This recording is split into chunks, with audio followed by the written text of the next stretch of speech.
Now, have you guys ever had a conversation with someone that tells you the truth but says it in a very hurtful way? I'm going to try to avoid being that person. I'm going to tell you the truth, but honestly, it may hurt you. But in all reality, I learned a long time ago that when the truth needs to be said, you say it in the most loving way possible. But even then, it may still hurt the person. But guess what? It is still worth actually doing. So in reality, when it comes to making money, when it comes to trying to become rich, when it comes to trying to become the creme of this earth and having a lot of wealth, you need to know a few truths to actually get this done. And if you don't know these truths, most likely you're never actually gonna get this done, okay? So do me a favor and smash the like button and let's get right into this video. Now, the very first thing, guys, is going to be this. You need to focus on the right things. And most of us, we're only focused on the wrong things, okay? We're focused on, for example, how much money am I making? How do I increase my income? How do I increase my passive income? Everything is just about making more and more and more money. And a long time ago, I learned this very simple law. And the law was basically the higher my income goes, the higher my expenses are actually going to go also if I don't know how to manage my money. So you guys probably won't believe this, but at a certain point, I was making $60 a week. And then at a certain point, I was making $1,000 to $2,000. Then at a certain point, $10,000, $25,000, over $30,000, $40,000 a month. And I realized something that at that very moment, my expenses were going to go up because every single time I made more money, I figured out more ways to tie up my money. So when I actually made my first $10,000 a month, I think it was, no, it was like $25,000 a month. What I actually did was I was looking for a mortgage. I was looking to buy a house that was like over $700,000 and actually lock myself into it. Now, thankfully, I wasn't able to actually get it done because my credit history and the income was so recent, I couldn't get approved. But in the end, that was actually a blessing. And by the way, I don't make that much money today. And I don't need that much money.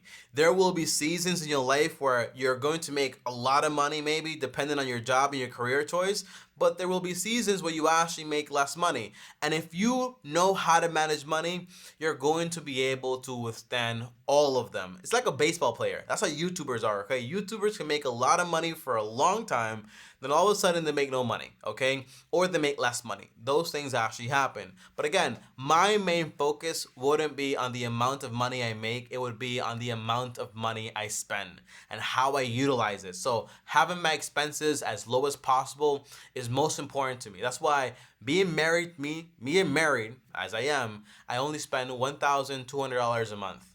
And then all the money I make is just basically savings and investing and working up money to actually buy a home or build a home. So focusing on how much you spend is a lot more important than on how much you make. Although that's important, but do the first one first and then do the second one.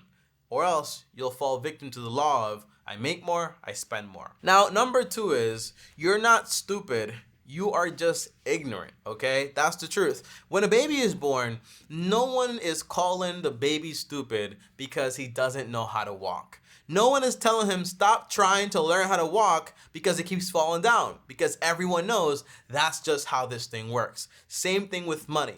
No one can blame you if you don't know how to budget, if you don't know exactly how to buy a home, if you don't know how to invest, if you don't know how to lower your expenses, if you don't know how to manage money overall, okay? No one can judge you because no one is actually teaching you these things. So here's how I learned how to do these things, okay? So number one, the best way that I found how to do this, in all honesty, was reading audiobooks and reading physical books. I did not have anyone around me to teach me. Most of the people around me, they were also ignorant, and their advice was super dangerous and was going to get me in a lot of trouble. So I basically found the best people on this topic and I tried to learn from them. Now, because I'm just a poor kid from an inner city at the time, I wasn't going to have access to talk to Warren Buffett or to talk to any important people out there. So I had to read their books. That's the truth. So here are some book recommendations right here. Number one is going to be The Richest Man in Babylon. Number two is going to be The Psychology of Money. And number three is going to be Your Money or Your Life. I think those 3 books, they're so key because although they teach you how to do all those things, they also teach you exactly how to value money and how to become rational when it comes to money. And most importantly, how to value yourself over money. More on that topic later. Now, number 3, guys, is impatience is going to make you poor. And impatience can actually lead to certain things you do to ruin you forever. There's a guy here on YouTube that's very wealthy. Everyone knows him. He's very good at finance. But at a certain point in his life, this guy, his impatience made him go bankrupt. His impatience made him lose everything. His impatience made him put his family and his wife, who was pregnant at the time, at risk. And he was probably going to get divorced at the time, he says, okay? That's the whole idea. But his wife stuck around and he was able to recover. But impatience is something that ruins so many people. When you're so impatient about, I want to increase my income now, I want to get rich now. Imagine this for a second, okay? I don't know if you guys have ever ran before, but I used to do a lot of running. And I ran a marathon in around 4 hours and 26 minutes, I think it was, okay? And the truth is, if someone told me, I want to run a marathon, and I asked them, like, what do you want your time to be? And they said, I want to run it in an hour. I'm like, no, you can't do it. Yes, I can. No, you can't. No one has ever done it. It's not even possible to actually do, okay? So when you're trying to do something that's impossible in a way, but you're trying to say, I heard about someone that actually did it, good luck with that plan, okay? You're trying to become a millionaire in 2 years or 3 years or 4 years or 5 years or 10 years. It's hard. It's almost impossible because the average millionaire, they're in their 50s. But Warren Buffett did it by 30. Warren Buffett is a billionaire. Do you think you're going to be Warren Buffett? I'm just being honest, okay? That's the whole idea. But as you get older and wiser, you come to find out that your impatience is the most dangerous thing possible. And when you're trying to go out there and find miracles instead of working on things that are actually possible, it ruins everything. I know people, for example, that are so impatient, they've spent time, and I don't mean like a short amount of time, like 10 years or like 8 years actually, trying to look for the next hot thing. Forex, Bitcoin, doing something with like marketing or whatever, like anything that's hot they want to do, and it never goes well for them. It's better. Maybe those things might happen, who knows? But it's better that if you can just build on something now that makes sense, like, hey, can I build on my career? Maybe I can get like a degree or whatever. Or maybe I can switch jobs and earn a little bit more money. Maybe I can move somewhere. Maybe I can invest more and earn 10, 12% of my income, okay? I mean, that's awesome. Maybe I can build up some passive income, buy some rental property, slowly but surely, without any debt, okay? I can do these things. I can manage these things. I can build a small business. I can let it grow. You know, these are things that are more manageable. But guess what? These things take time. These things are not sexy. And these things are not easy, my friends. So when people think about these things, they don't like it. But these are the things that are actually doable. The things that are not doable, I wouldn't really spend that much time on, honestly. I did YouTube, which YouTube is like one of those things that, hey, it's like luck, honestly. Like to become a YouTuber, there's a sense of skill for sure, but there's a massive amount of luck also. But even while I was doing YouTube, I was building a business. And when YouTube actually kicked off, I remember I think I made like $2,000-$3,000 from YouTube, but my business was making me like around $8,000 a month. You know, so I was building that, and then I had YouTube, which I was trying to build up like a dream in a sense, but I also had something else building up on the side. That's very important. Now, number 4 is that life is not about accumulating money. We live in a culture where it's almost like everything is about money. And as long as you're doing it for money, no one's going to judge you, okay? I work overtime for money. Okay, that's fine. I do this for money, you know, but in reality, you're neglecting your family, neglecting your health, neglecting your time, neglecting your life, neglecting your social life also, neglecting God and all these other things. But as long as you're doing it for money, it's okay. The answer is no, it's not okay. So here's what I learned. You got to know exactly how much money you need. And once you know how much money you need and you're actually able to get it, then just working any more than that isn't really that honest and isn't really that beneficial. Amassing a lot of money that you don't need is not what you think it is. So here's an example, okay?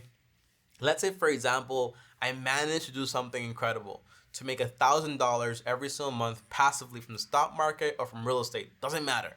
And I need $2,000 a month to actually live. So I'm missing 1,000. But I found a part-time job. I'm able to work 2 times a week and basically get all the money I basically need. That's awesome, right? So I'm working 2 days a week. I get passive income, enough money to actually live. Isn't that great?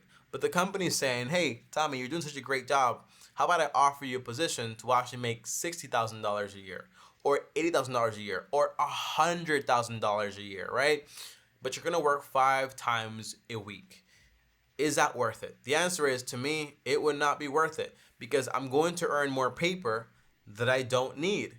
And I'm not going to use it to basically live a better life because I already like my life in a way and I have everything I need. So when you understand that your materials are not equal to your fulfillment, that's massive. When you realize that a bigger house isn't going to make you happier, a faster car isn't going to make you happier, okay? So these things don't really make that much sense when you don't really understand them, but it's a true thing.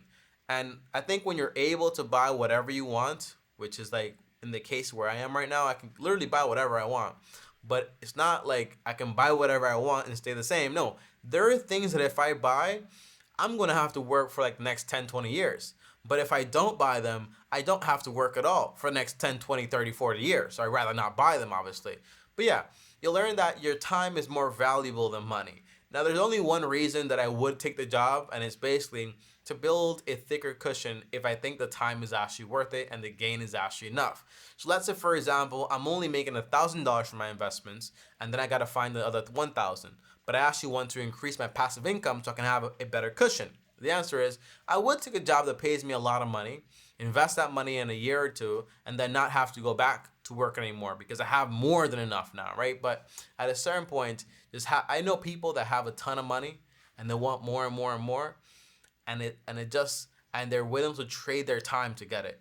But your time is finite. You'll never get it back. It's what you need, and although you don't appreciate it today, you're going to need it tomorrow.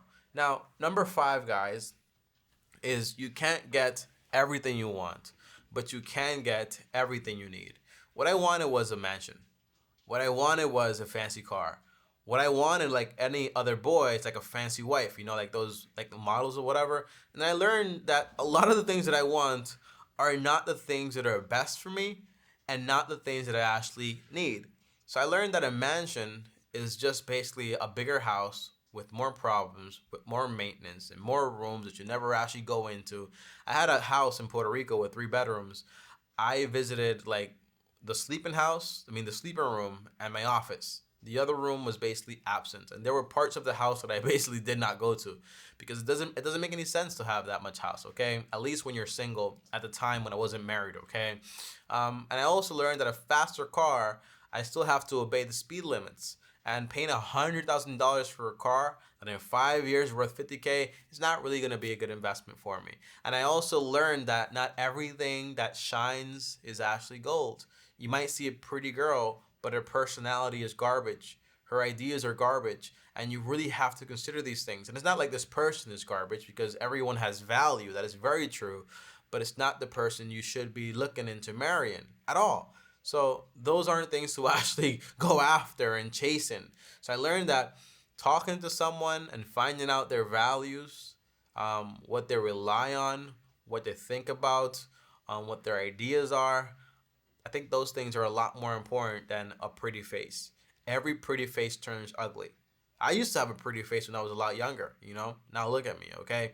But that's the general idea, guys. You guys actually get it. I hope so. But if you guys have any questions, comment down below. Let me know.